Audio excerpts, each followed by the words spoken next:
Anda kembali menyaksikan Mau Bicara, pemirsa dan pendengar. Kami akan lanjutkan kembali obrolan kami bersama dengan Dr. Nursaida Sirajuddin MKes, Kepala Dinas Kesehatan Kota Makassar. Baik Bu, kita lanjutkan seputar vaksinasi di Kota Makassar.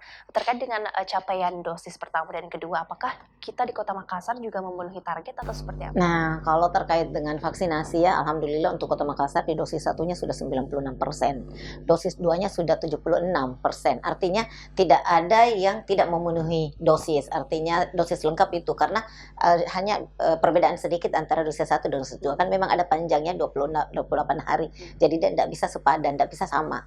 Nah, 76 ke 96 itu ya tidak, kalau toh ada yang belum vaksin 2 hanya sedikit sekali.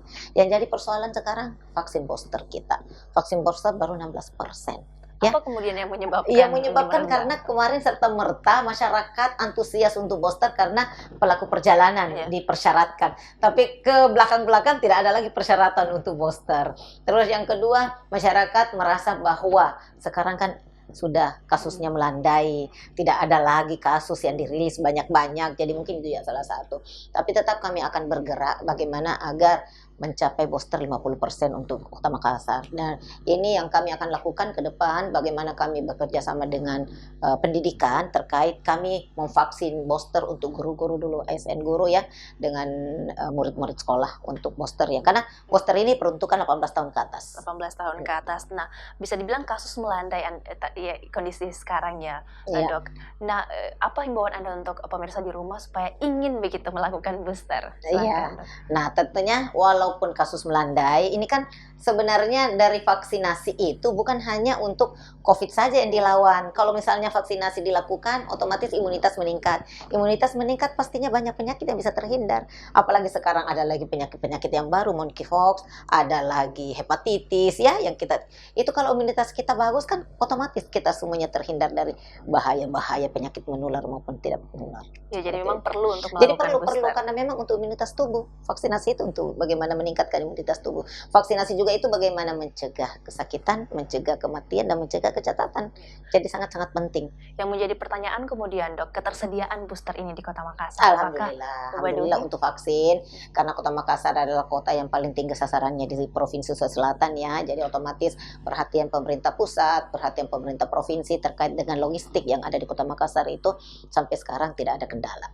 Tidak ada kendala. Tidak ada kendala. Saya ingin membahas sedikit seputar kategori lansia di vaksinasi kita. Apakah memenuhi target? Nah inilah ya, karena lansia kita tidak sampai 60% akhirnya untuk kategori level. Kalau kita lihat dari segi epidemiologi, sebenarnya Kota Makassar sudah berada di level 1. Dari Kementerian Kesehatan level 2. Dari Imendagri level 3 ya. Kenapa? Karena kita terkendala dengan lansia.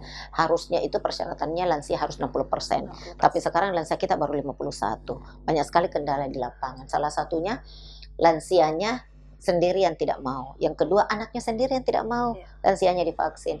Kalau komorbid pastinya kami betul-betul mencari karena ada namanya kasus tunda. Kasus tunda pada saat kami datang tidak bisa divaksin, pastinya kami akan datang kembali. Itu namanya kasus tunda. Itu tidak ada masalah terkait itu. Tapi yang jadi masalah kami di lapangan, yang jadi kendala itu adalah orang-orang yang lansia yang tidak mau divaksin karena pengaruh dari keluarganya. Mereka bisa divaksin tapi memang tidak mau. Tidak mau divaksin itu. Tapi kalau kami melihat juga ya tidak terlalu banyak sih ya, tapi itu mempengaruhi capaian lansia. Nah, komorbid ini juga yang jadi kendala kami. Kita kan di Kota Makassar ini hipertensi juara 1. Hipertensi 180 persyaratannya. Nah, kalau di atas 180/100 itu kami tidak bisa vaksin karena sesuai dengan edaran Juknis yang ada di screening COVID itu kita tidak boleh vaksinasi melebihi dari itu. Pendekatan yang akan dilakukan dari pendekatan kami sudah himbau kepada semua petugas vaksinasi ya, bagaimana bila menemukan kasus seperti ini terus dipantau. Berikan obat, berikan pemeriksaan, berikan pemeliharaan untuk bagaimana pada saat tiba waktunya dan sesuai dengan screening ya, itu bisa kita lakukan vaksinasi. Nah, ini kendala kita sudah lakukan door to door. Kerjasama dengan Dandim kerjasama dengan Kopastabes sudah. Nah, inilah kendala-kendala. Tapi mudah-mudahan ya dalam waktu dekat ini kita akan melakukan lagi vaksinasi massal. Kita akan persyaratkan semua puskesmas untuk membawa lansia. Untuk hambatan yang dilakukan tadi oleh lansia, apakah juga sama dengan anak-anak? Nah, kalau anak-anak lain lagi hambatannya. Anak-anak itu ya 6 sampai 12 tahun kendalanya ada di orang tua. Kadang ada orang tua tidak menginginkan anaknya divaksin. Kalau anak-anak sih apa yang diberikan oleh guru ya, bila sudah diedukasi pastinya anak mau. Tapi kan itu tergantung orang tua lagi. Yang jadi kendala kami 6 sampai 12 tahun. Itu harus persetujuan orang tua. Tanpa persetujuan orang tua kami tidak bisa melakukan vaksinasi. Capaiannya sendiri untuk anak-anak apakah berjalan dengan Alhamdulillah sekarang anak-anak kita itu sudah 50%. Jadi sudah ada sedikit kemajuan dibanding kemarin-kemarin di awal-awal vaksinasi khusus untuk anak usia 6 sampai 12 tahun. jadi akan terus dilakukan Terus juga ya? terus menerus karena kita kerjasama dengan distrik ya. Kita selalu melakukan kerjasama dengan distrik karena pertama guru, kedua anak-anak ya, anak usia 12 tahun ke atas, yang 6 tahun sampai 12 tahun itu harus kerjasamanya lewat pendidikan, karena kapan tidak dengan pendidikan kami tidak bisa capai sasaran tersebut. Kerjasama terus dilakukan ya Terus supaya dilakukan. pendidikan dan kesehatan ini sama-sama bisa maju. Sama-sama. Iya dokter ya. Baik, kita ingin membahas seputar program Jagai Anata. Bisa dijelaskan ke pemirsa dok, ini program yang seperti Iya. apa? Ini adalah inovasi pemerintah kota ya terkait dengan Jagai Anata. Nah terkait dengan Jagai Anata itu sebenarnya besar sekali kaitannya hubungannya dengan stunting yang ada di Kota Makassar, karena Jagai Anata sebenarnya itu dijaga dari dalam kandungan ya, dari dalam kandungan sampai dia dewasa. Itulah Jagai Anata. Tapi yang paling penting di sini adanya program pemerintah terkait Jagai Anata, itu bagaimana kita mendeteksi dini terkait stunting. Jadi 9 bulan dalam kandungan ya, 270 hari ditambah lagi 730 hari, jadi kita akan memantau sampai 2 tahun. Karena stunting itu dikatakan dia stunting bila tidak memenuhi persyaratan stunting di usia lebih dari 2 tahun. Jadi ada sekali ini manfaat terkait dengan Jagai Anata. Tapi Jagai Anata di sini tidak ada fokusnya ya bahwa dijaga hanya bayi saja, anak saja. Jadi mulai dari kandungan sampai dewasa kita jaga. Ibu dan anak harus sama-sama Harus sama-sama. sehat. Aktivitasnya Karena di lapangan itu seperti apa? karena kan ini Jagai Anata ini bukan berarti hanya kesehatannya saja ya, dijagai dari perbuatannya juga, tingkah lakunya. Kalau dia sudah anak remaja ke dewasa itu kan tetap harus dilakukan, dan itu kita kolaborasi dengan berbagai SKPD di dalamnya. Jadi di lapangan bukan hanya ibu dan anak, tapi juga tumbuh kembang Tumbuh mereka. kembang mereka semua Kehidupan dijaga. Jadi mulai sosialnya dari 0 bulan dalam usia kandungan sampai beranjak dewasa. Iya, ini kemudian sangat relevan ya Bu terkait dengan program dari nasional tentang stunting Iya, tadi. benar. Di Karena Makassar target Anda seperti apa? karena alhamdulillah untuk stunting di Kota Makassar ada terjadi penurunan dari tahun ke tahun ya. Kemarin kita merilis kalau saya tidak salah ya 5, sekian %. Sebelumnya itu 7%. Itu untuk dari penelitian dari sistem saya agak lupa sistem yang dipakai kemarin itu, yang harus langsung real kita turun ke lapangan. Nah terkait dengan stunting ini memang kita fokus karena ada beberapa pilar memang yang harus kita maksimalkan di stunting tersebut. Nah ini stunting juga penanganannya di Kota Makassar tidak hanya di Dinas Kesehatan, kita kolaborasi.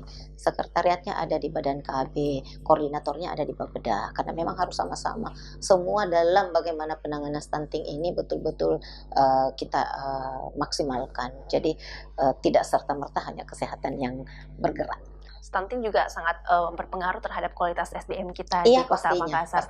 Apa himbauan Anda untuk pemirsa di rumah untuk memperhatikan tumbuh kembang anak sehat? Nah, bagaimana ya agar supaya stunting ini betul-betul kita bisa minimalkan. Si ibu-ibu yang wanita yang sementara hamil betul-betul harus menjaga gizi, karena perkembangan itu dimulai dari janin, dari kehamilan. Setelah dari kehamilan, bagaimana betul-betul melihat perkembangannya dari begitu lahir sampai usia 2 tahun. Jadi ada disiapkan posyandu, segera terus ke posyandu untuk mengukur tinggi dan berat badan. Nah sekali lagi sebenarnya itu banyak masyarakat juga sampai 2 tahun saja di posyandu, jangan, tetap lanjut sampai usia 5 tahun, karena apa yang kita harapkan bagaimana tumbuh kembang anak kita nilai sampai usia 5 tahun, apakah sesuai berat dan tinggi badannya dengan usia yang sekarang. Untuk di Kota Makassar sendiri dok, secara keseluruhan kriteria yang memungkinkan kita untuk bebas stunting itu apa yang perlu dilakukan? Nah, kalau kriteria sih sebenarnya bukan hanya di Kota Makassar, di seluruh Indonesia ya.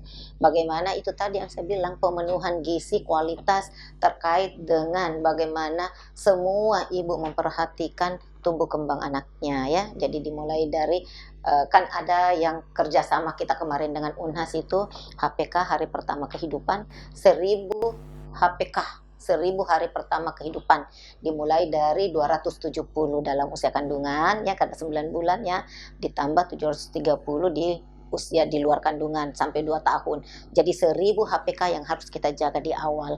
Karena stunting kelihatan nanti usia 2 tahun ke atas. Apakah sesuai tinggi dan berat badannya dengan usianya. Seperti itu. Jadi itu yang terus-menerus kita lakukan. Nah, kita harapkan Posyandu bagaimana memaksimalkan itu. Karena biasanya kita hanya bisa melihat dari tumbuh kembang anak itu dari Posyandu semua yang ada. Jadi masyarakat harus betul-betul memaksimalkan bagaimana angka kunjungan ke Posyandu itu dimaksimalkan seperti itu. Iya, jadi Posyandu juga salah satu punya peran yang besar ya. Sangat kalau Posyandu karena memang Posyandu itu bagaimana melihat tumbuh kembang anak sampai usia 15 Untuk pengaturan fasilitas dan juga program-program dari Posyandu sendiri dari Dinkes Kesehatan itu bagaimana? Nah, Posyandu kan itu pertama dibuat itu dengan slogan milik, untuk, dan dari masyarakat. Jadi semua sarana prasarana di Posyandu itu murni merupakan swadaya masyarakat. Kami hadir, Dinas Kesehatan hadir terkait dengan pelayanannya. Pelayanan kami buka 5 meja. Bagaimana kami melihat dari awal sampai Z terkait dengan syarat-syarat yang dipersyaratkan untuk bagaimana tumbuh kembang anak dinilai dari Posyandu. Jadi program tadi juga salah satu prioritas Anda ya Bu untuk Kota Makassar. Iya, prioritas Bapak Wali Kota terkait dengan Jagai Anak Tak. Jadi semua SKPD berkolaborasi di mana di mana tugas Dinas Kesehatan, di mana tugas pemberdayaan anak, Badan KB dan lain sebagainya untuk Jagai Anak Tak. Ya baik, kita akan lanjutkan lagi di segmen selanjutnya. Pemirsa dan pendengar jangan kemana-mana, tetaplah bersama kami di Bicara.